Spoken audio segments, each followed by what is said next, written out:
Sorry about that. I was trying to do the countdown. What's up? What's up? I'm Renz Davis, and this is Vincent MMA Live. What's up, guys? And we are ChatCOMBAT. We're here with Rokas today. Rokas, how are you doing? I'm good. It's 9 p.m., so chill evening. The day is good. Nice, my man. How was your day going? And What did you do today? we're great, I think. Oh, we're doing excellent, man. Had a little faux pas with the countdown. I was like, we're going to try and do this German style. Going pinkies are like, wait a minute.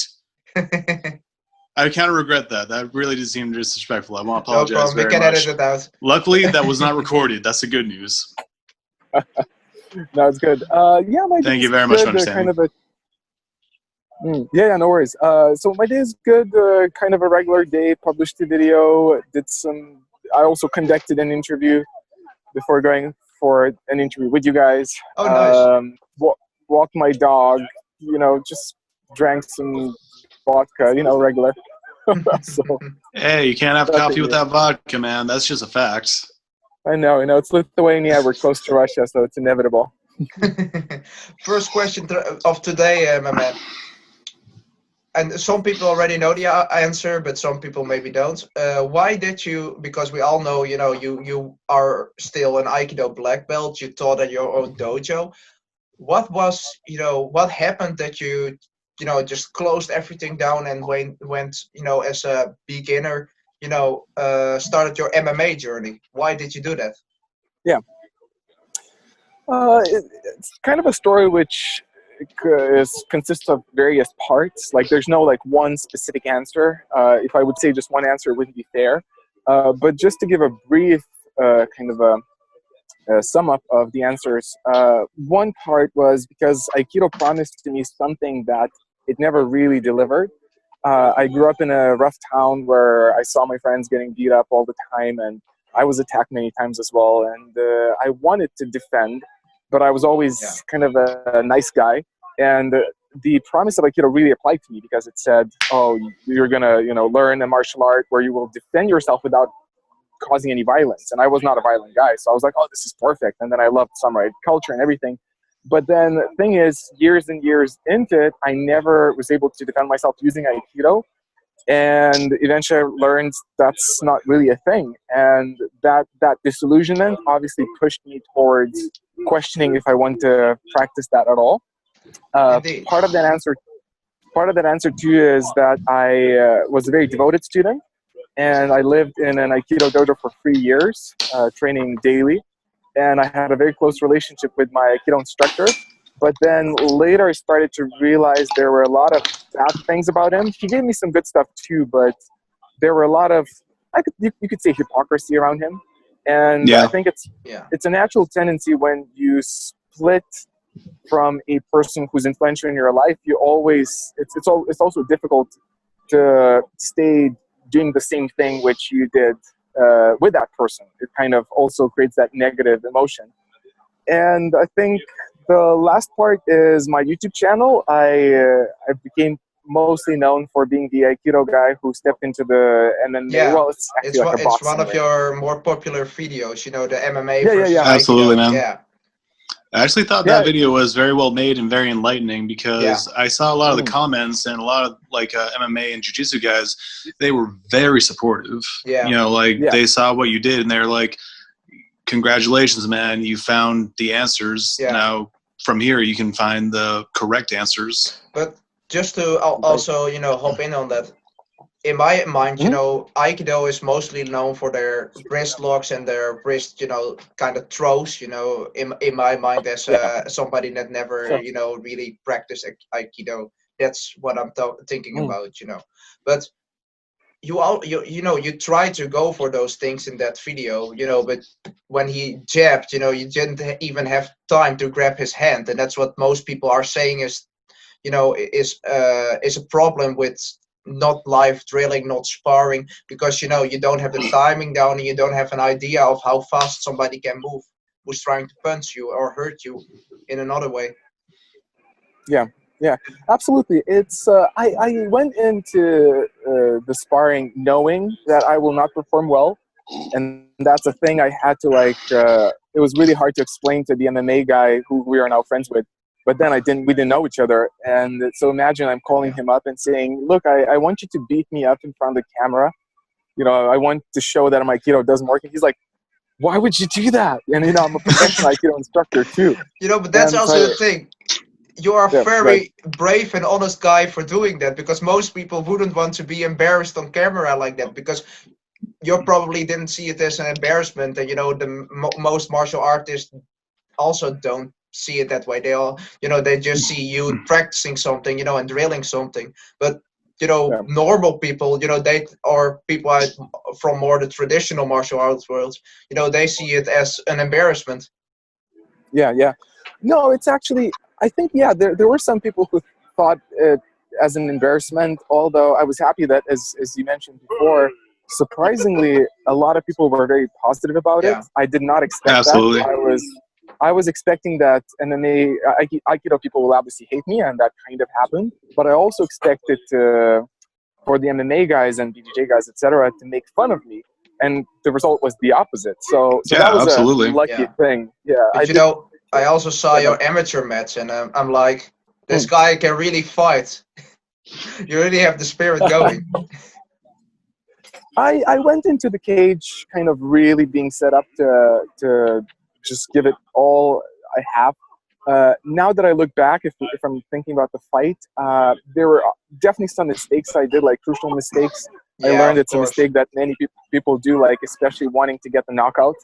That's a mistake that even happens on UFC level, you know. Absolutely. But, you know, also it's also I wouldn't say, you know, something you're scared about, but in my own experience, you know, competing, and of course with you know, it's not really a fear anymore, but it's nervous. You're very nervous, so you want to end it quickly.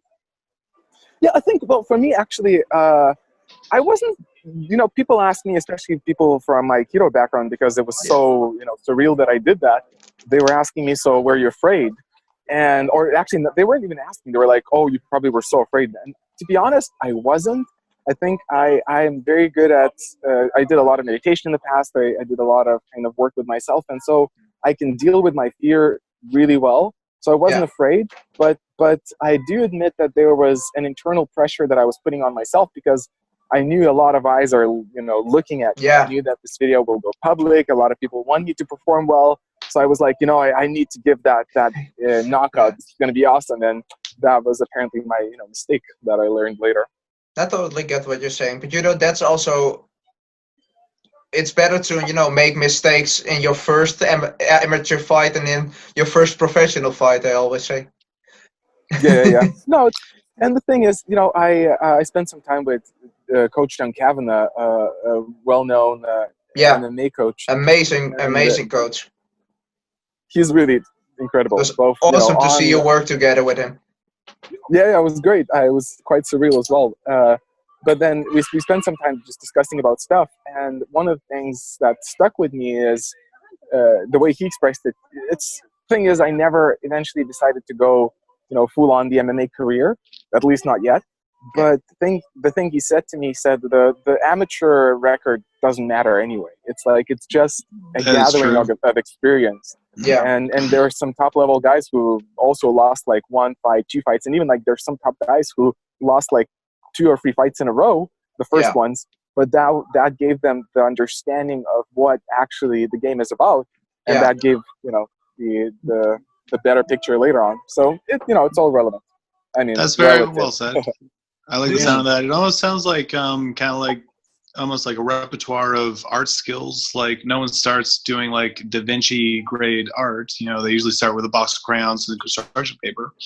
Amateur scene must be kind of like that, where you have like, okay, well, I'm going to do some doodles. I'm going to try and work my shapes, maybe do some 3D origami. And then by the time you start doing professional fights, it's like, okay, break out the fine oil painting. We're going to do some very nice canvas painting.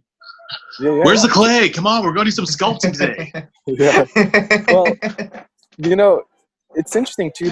You just reminded me of one person I met who I won't put names here, but just the example was the guy was super good at amateur level. Like he was destroying everyone, but when he reached pro level, the first couple of fights were tough, and I think the reason is the way I think about it is because there was so much pressure on him because he was performing so well all the time until pro level that, again, it just kind of became actually a barrier versus, a stepping stone. Yeah. So it's really interesting how the Makes whole game sense. can. Yeah, but that's also something that most people who never spar, will never only visualize, and only fight in theory, in my own words, but they don't really understand the mental aspect of it, because when you're fighting, you can be the best, you can have the best spinning back kick ever, like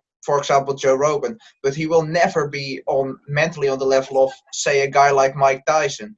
And I think fighting is, they are all great athletes, but the one that can think a little smarter or faster, or just don't care, can just let their hands go without worrying about their defense anymore. Those people, they risk something, but they also are willing to mentally, and not everyone can do that. Yeah. No, to a degree, this is above my pay grade. The sports psychology, I'm just kind of just an amateur at it, just reading about. But Yeah. I do remember. Actually, honestly, I actually don't remember where I read it, but just like a couple of days ago, there was someone commenting specifically on Mike Tyson, and the idea that while his mentor was alive, Yeah. that his mentor, the guy, just really slipped my mind. I can't remember who he was or where I read it, but he was commenting that his mentor was like almost like a hypnotician. He would really get Mike into a very good state of mind, and as soon as he passed away, then the career. That's when the career apparently. I never heard about this before, but apparently Hey, that's Vincent, when it haven't I started said to that go before? Yeah, I've said that so many times too. I always feel bad because I also can't really remember the trainer's name. I always want to say Teddy Atlas, but I'm like, nope, that's not him. Nope. I also can't remember. I also know the quote, in the story, but I really can't remember the guy's name either. But talking about Aikido, do you still, think there are some benefits of Aikido, some positive things, maybe some techniques that can also be applied in MMA? Because, Rens already talked about sometimes wrist locks, are especially useful on the ground, when you're already pinning your opponent on the ground. So what are your thoughts on that? Also, wrist locks are very good if you're dealing with a used car dealer and they are giving you the shaft on a deal in a car. Just like, all right, we got a deal. Crank! Sure. You gonna give me the extended warranty now? Aikido is the just best like on the wrist. Aikido is the best martial arts against handshakes, but no, it also too, if you're standing in the bus and all the seats are taken and you just throw someone off the chair, that works. Oh, see, there we go. But I actually did in school when I was still practicing in high school, and I did move one. There was a young kid who didn't want to move for a girl, and I just kind of twisted him with an Aikido just to stand up and move away. So that was pretty cool. But that's one in a million cases. Literal case of I'm going to twist your arm to help you persuade you, right? In professional, but in professional MMA fighting, do you think Aikido has a place there? Mentally or physically? It's a big question. I think there's a couple of people who had some of the Aikido background when they went into the cage, and obviously that didn't make them champions. So it's not like a super hidden cure for or superior martial art that would change the game.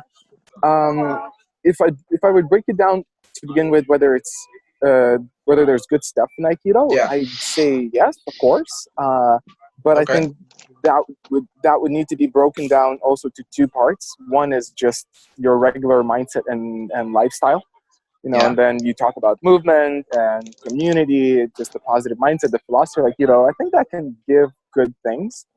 But even that has to be done with care, but there's definitely good stuff there.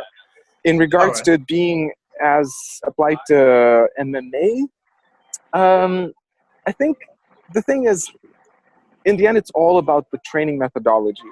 The martial art or the techniques themselves, in my opinion, they're not the essential point. And as my friend Matt Thornton likes to say, that there's no such thing as Canadian geometry. Geometry is That's a good geometry. point. Right, and then if whatever works, period. And if you put something in a good training methodology, basically pressure testing, eventually it will end up looking like boxing, wrestling, and Brazilian Jiu-Jitsu or kickboxing. And that was my experience too with Aikido. If you try to make it MMA proof, you can maybe add some hints of it here and there, but still the 80% foundation will be whatever we learned there. And if someone can take some Aikido move and apply it in an MMA scenario just kind of as this quick game changer, I think that kind of happened in Brazilian Jiu-Jitsu for a while. I already started training when wrist locks started to get into the scene, like becoming more big. But initially I heard a lot of stories when somebody would catch someone with a wrist lock just because they did not expect it. But thing is, the second time or the third time, it obviously didn't work because those guys would be aware. In my mind, that's also something, if you look at the self-defense aspect of, fighting training, it all depends on the situation. That's why MMA is for me, the biggest, base of self-defense, because you're prepared for either somebody that's trying to grapple with you, grab your shirt, grab anything, or somebody that's trying to punch your face off. Because good luck trying to wrist lock somebody that's boxing his way into your face. Yeah, that is a good point. That that's different, but if somebody grabs your shirt, maybe you can then slick on a wrist lock. But in my mind, wrist locks in my mind are the hardest to pull off. The technique. And when I do pull them off, in my own experience, it's when either by surprising my opponent or when I'm already on the ground, already in side control, and when they then give up their wrist, or when they go for a kimura, you can also turn it into a wrist lock. But it's like like you said, 80%, you already need grappling, like wrestling skills, jiu-jitsu skills before you can even get into the positions to pull off wrist locks. Yeah. See, I just use comical misdirection myself. Just tell them, I'm going to get you in a rear naked choke. No, you're not. Gotcha. Yeah. No, that there's always that as well. And I like to look at it in regards to low percentage and high percentage. Yeah. And one of the things I loved in the MMA community is that the coaches, at least the coaches I spend time with, they would never say, this does not work, or never do that. The tendency would be more to say, well, this is probably not high percentage, so be careful about that. Because in a way, there's always a time and place for everything to a degree. Yeah. But the question is how likely it is that you're going to pull it off. Like if you're talking, I don't know, about some 360 spinning kick against, They are fun to try in sparring, but I wouldn't try to use them in competition. Yeah, and there's I could even guess that there is like a video, there are some fancy videos of some capoeira guys just almost accidentally, knocking somebody out with some flashy kicks. But will that work? You also have that for beautiful, perfect judo hip throws, like exactly from the book, but most of the time, they are a little modified. They do not look, like the ones in the movies. Sure, and actually that's something else I liked about training with Coach John Kavanagh, because one thing he told me he did back in the day, because he was one of the first few people to do MMA in Europe. He would look through the footage of MMA fights, and he would apparently make like a whole diagram of what happened most and what happened least. And he looked at, there's some positions and some situations that 80% of the fights always end in those situations. And like I'm not a big guy on BJJ competition. I'm not so tuned in. But it seems to me like a true thing that most even high-level competitions end with, the basic few techniques that you learned in your first few months. Oh yeah. I have a video on my channel. When winning a BJJ competition with a triangle choke. It's one of the most basic chokes, but those are the techniques. You drill over and over again. Those are the. So I get what you're saying, my man. Yeah, and in the end, I think if I remember correctly, that's pretty much what John told me. He said when he's training his fighters, why would he spend 80% of his time training 20% likely techniques versus spending 80% of the time training the 80% of the things that will always pretty much always happen. And unfortunately, I think Aikido goes into that realm of 20%. Sorry for that. No worries. So the question is, does it really make sense to put so much effort into trying to pull off something Aikido-esque just to say you did? And I think there is a chance always that I think from what I gather, like 10 years ago or so, people in the MMA community would say, Taekwondo sucks, karate sucks. And now we have some competitors who apply some of those moves. So not to say that is very true.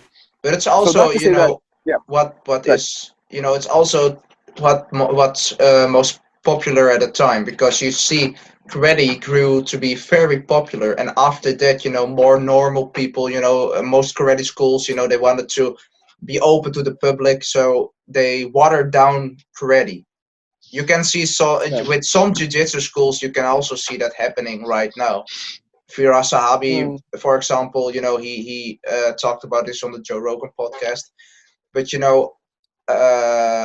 popularity of martial arts, that's, for example, the reason why Muay Thai is still, like 100% traditional, 100% effective. It's hardcore, because not many people, normal people, like stay-at-home moms, they don't practice Muay Thai. They practice, for example, kickboxing, or they practice, a little bit of karate, and that's why, those arts are watered down more, so they are a little bit looked down upon by the MMA community. But like you said, you see changes with guys like Wonder Boy, for example. They show us that, if you have the right style, if you have the right training method and the right mindset, you can make these techniques work perfectly. But then again, if you are an athlete of their level, you can make most things work if you practice hard enough. Yeah, I agree with you. And I think, again, that's kind of what it comes down to in the end. And if we come back to your original question, if there's stuff in Aikido that could be applied in MMA, then I'm not saying that, there's not going to be one guy who's going to come in and do some Aikido move and everyone's going to be, that actually makes sense. Yeah. But that move, even if you look at, a lot of the Aikido movements, you can see them in other martial arts as well, or at least a certain variation. Like one of the famous moves of Aikido is koregeshi, like a wrist turn, like a wrist throw. And for the viewers that don't know exactly what do you do? You grab the wrist, and what do you do then? Can you explain the move a little bit? It's kind of like when the wrist goes that way, right? Falls back. Exactly. Gotcha. Kind of a bit more to the side. There's one where you go directly behind the shoulder. There's one to the side. So this is one more to the side. And I think I did try to pull it off. I pulled it off a few times in jiu-jitsu. Even did it in my first BJJ competition, but just didn't finish it because. Nice. Yeah, that was funny. That's a fun story too. But then now, is it fair to say that this is proof that Aikido works? That technique, as I said, it's universal. It's been already around other martial arts too. So it's kind of a tricky situation. Most techniques that work, you can see them, like the moves that work in Wing Chun, the Tony Ferguson uses, like the hand trap and elbow over the top. You can also find it in Muay Thai, for example. You can also find it in Muay Thai. Those moves work. You will see them in almost every martial arts that is effective. Yeah. So I think one of the conclusions that I'm coming to these days is that that's why I don't think traditional martial arts should focus on that as a standard, whether it applies in MMA or not. I think I made that comparison in one of my early videos before I went on the MMA journey, but I said it's like comparing bicycles and sports cars. It's like, why would you try to tune your bicycle until a level where you can compete with a sports car? It's crazy. Just, but bicycles are good. Do your bicycle thing, but don't pretend, don't market your bicycle as a sports car. That's where the issue lies. So oh man, I got ripped off on my Huffy. They told me it had a V6.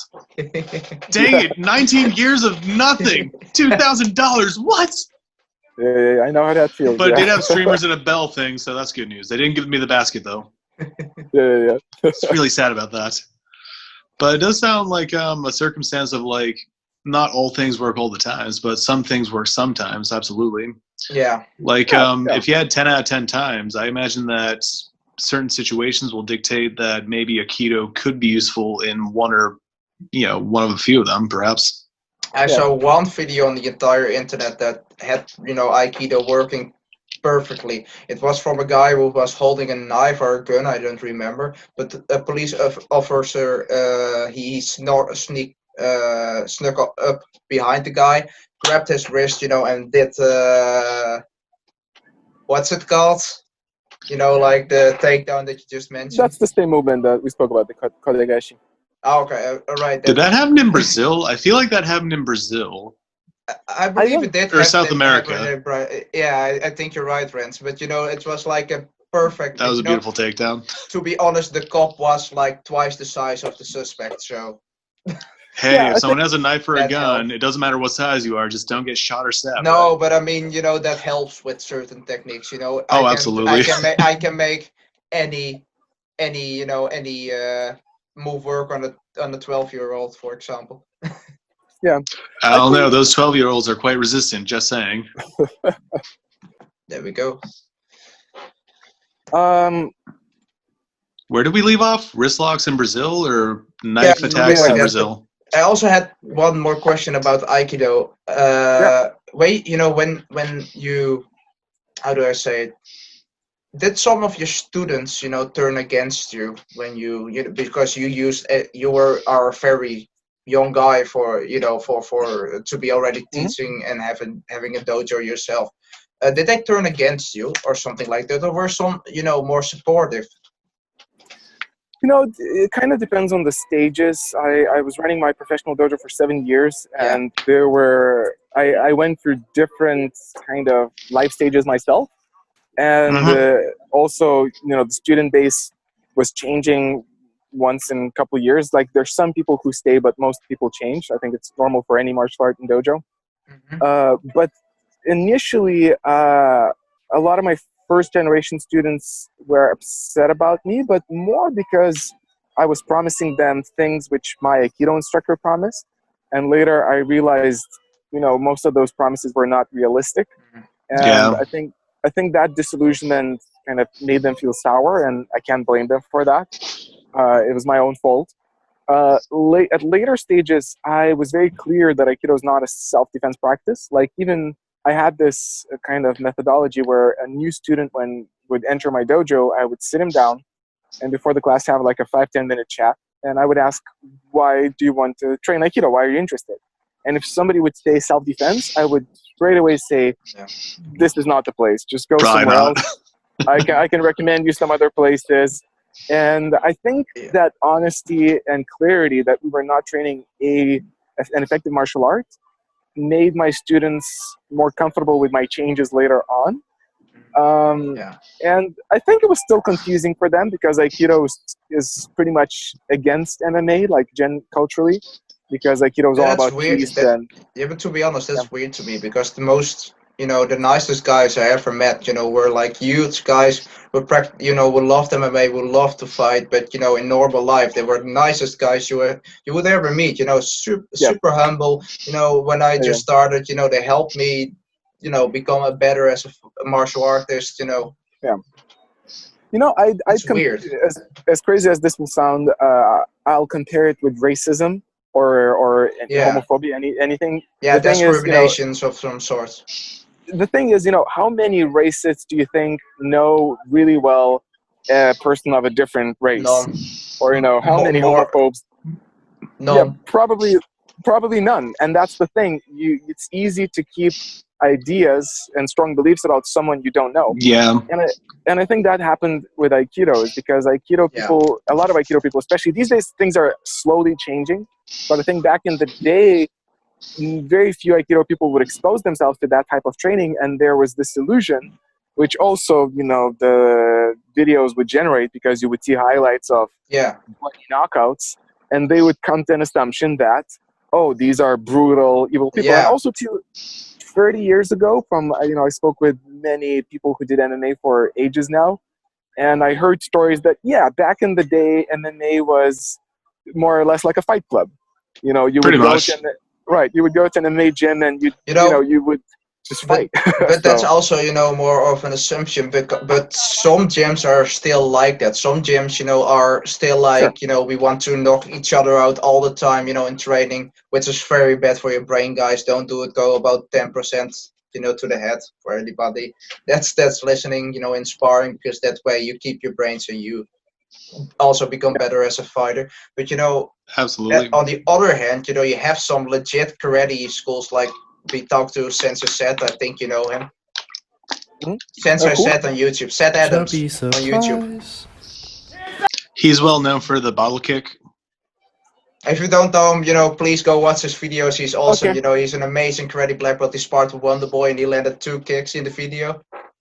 He has notorious ties to Icy Mike, just for no one out there. But that guy, he trains a legit style of karate. He spars. His dad, taught him. He also, he just knows how to fight with karate movements. It's beautiful to see. But some traditional martial arts schools, really have the Mac Dojo,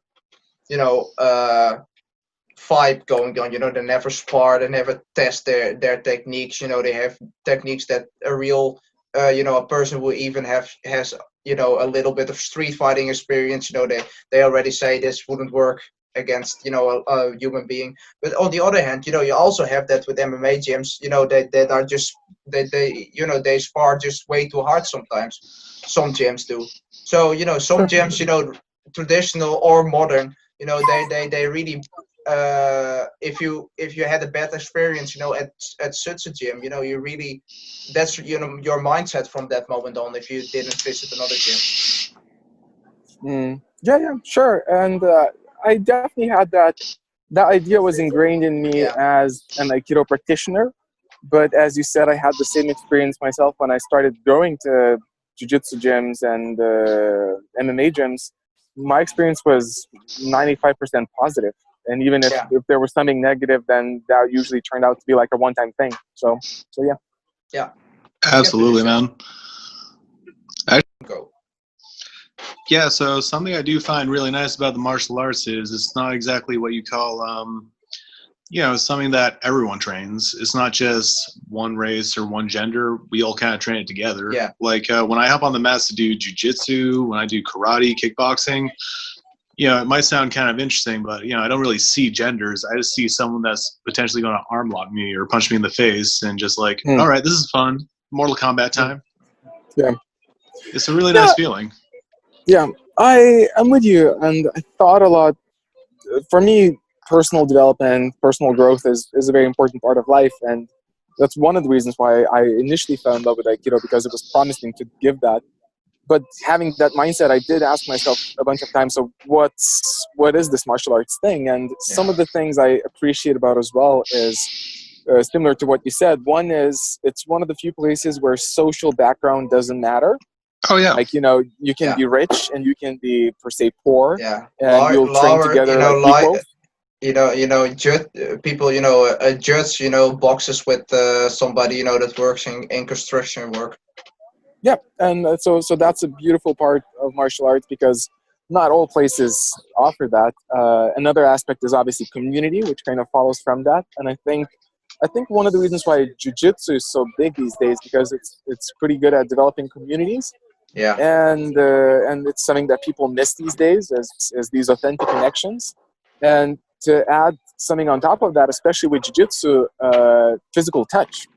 For me personally, I can consider that 100%. That's something.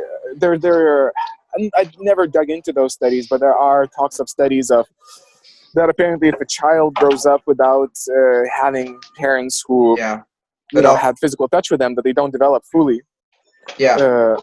So if I may add something on top of that, jiu-jitsu is in my mind also, of course it can be, very lethal, it can be very aggressive, but if you use it that way, but training it isn't really, you don't get punched, you don't get any brain damage, you don't get any, for the most time, you can prevent injuries very well.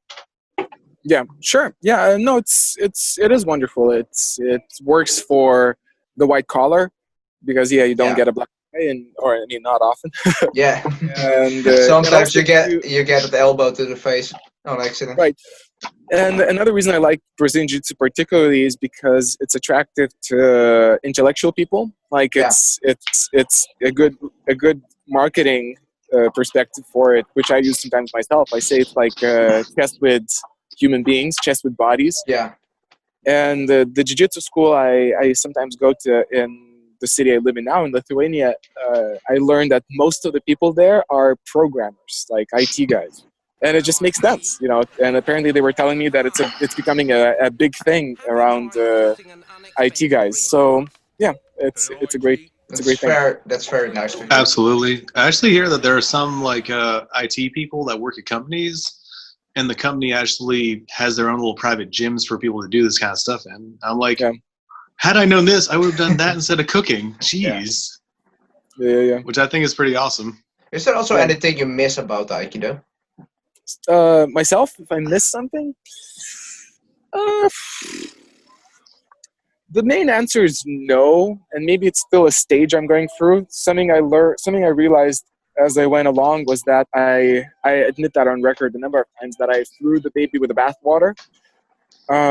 There was so much at the end of my Aikido career. There was so much negative experience surrounding Aikido that I had personally that it just was hard for me to come back to train it. Even these days, if I imagine myself going to an Aikido class, there's just something in me which is saying like, I just wouldn't feel like it. So, but I admit that maybe it's a stage, maybe it's going to pass through. The only thing which I'm consciously looking at right now is, well, there's kind of two. So one is I am interested in making peace with the Aikido world. I think I'm at a place where I was very bitter and negative for a while, but my intention was never to, create enemies. And I think I'm a bit of on a path right now, not to, please anyone or to say that something is true, which is not. But I realized down the road that being negative and just, bashing things to pieces, that doesn't create any evolution. If you want to create evolution, you have to be in some kind of exactly cooperative mode. And another thing is Aikido philosophy. It's something that I'm considering. I'm asking myself, both on record and off record, what I do recognize that part of Aikido did influence my mindset, which is something that you seem like a very positive and friendly guy to me. Yeah, I mean, I think that I hope that's true. People say that. And I think they're probably right. Yeah, so part of that does come from my Aikido background, and so I'm asking myself, what is it in the Aikido philosophy that could be salvaged?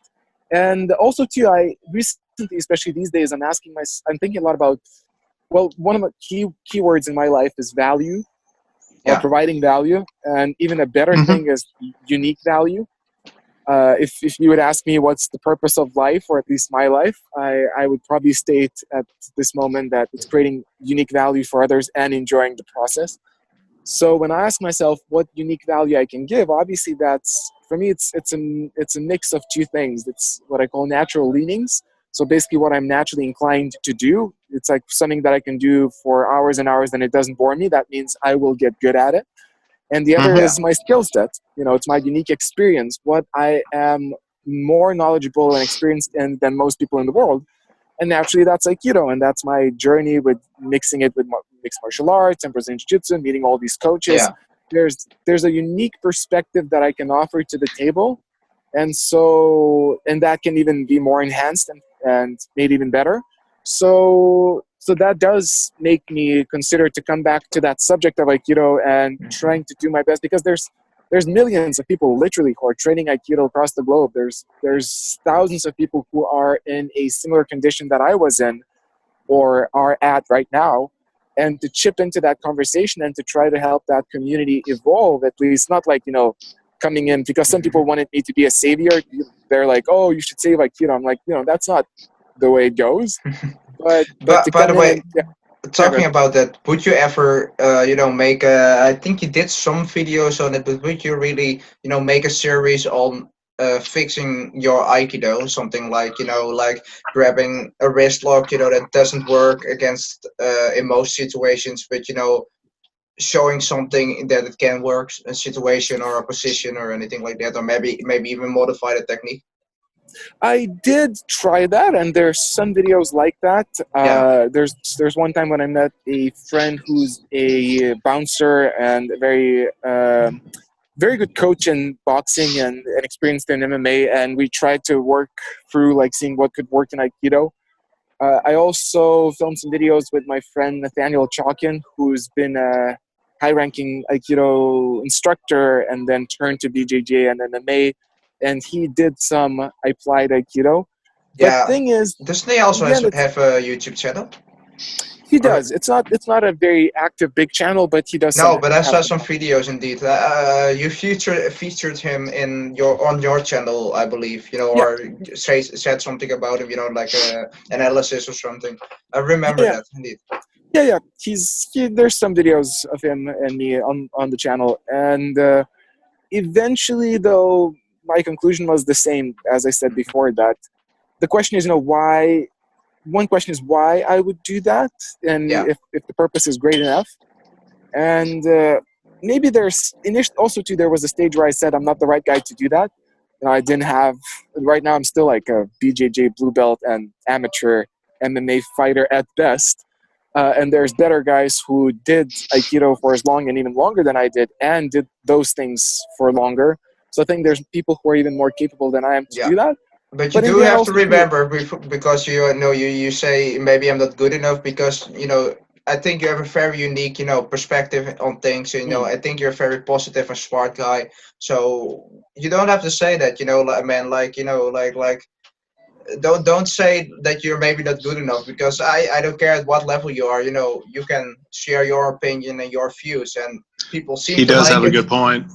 And I mean, people seem to like cinematically it. speaking, yeah, cinematically, of course, look at the movie The Matrix. Neo was like, Yeah. oh man, I don't know if I could do this, bro. Then end of the movie, I know Kung Fu. yeah, it's But That's the interesting. also best I could do. but also, your view as an amateur, I always say amateurs, they understand techniques for beginners better than the high level guys because the high level guys sometimes don't even know why or what they're, doing in terms of technique. They just do it because they're that good. They're the best coaches don't have to be the best fighters. I will say always say it Sure, helps, sure. if they can do the stuff that they are teaching. But the fighters they can actually do it, but most of the time they can explain it half as well. Yeah. Sure, I'm with you here on those points. And I guess for me, the thing which holds me back today is probably not the main point, is probably not just the lack of Yeah, experience. But in the end, as I said, for me, I do ask myself often about that, what I call natural leaning, is what yeah, I'm drawn to Mm. do from, like, what's my intrinsic motivation? Like, what am I drawn uh, to do, which I'm inspired to do? And mm, I did. so far, Aikido techniques never. I just feel like there's better things that I can personally do. Whether that's true or not, I don't know. And I can see I will not do that later. Maybe I will wake up one day and be like, oh, actually, you know what? I should do that. but but right now, Possibly. yeah, who knows? Who knows? Yeah. I mean, I couldn't have imagined myself that I'll be where I am right now 5 years ago. So Do you who also feel knows? more athletic, by the way? Because you look Oh like yeah, to me, You definitely look more athletic, yeah, you just had, saying. once you changed to MMA, you had a different haircut. You look bigger.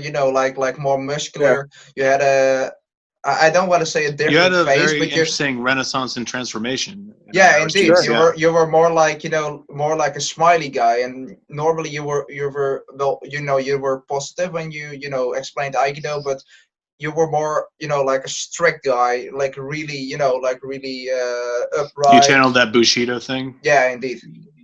And now you're more, like a Bushido smiley, slash normal VP. guy who happens to be very fit. But also did your athletic, performance change once you practice MMA more and more? Well, yeah, for sure.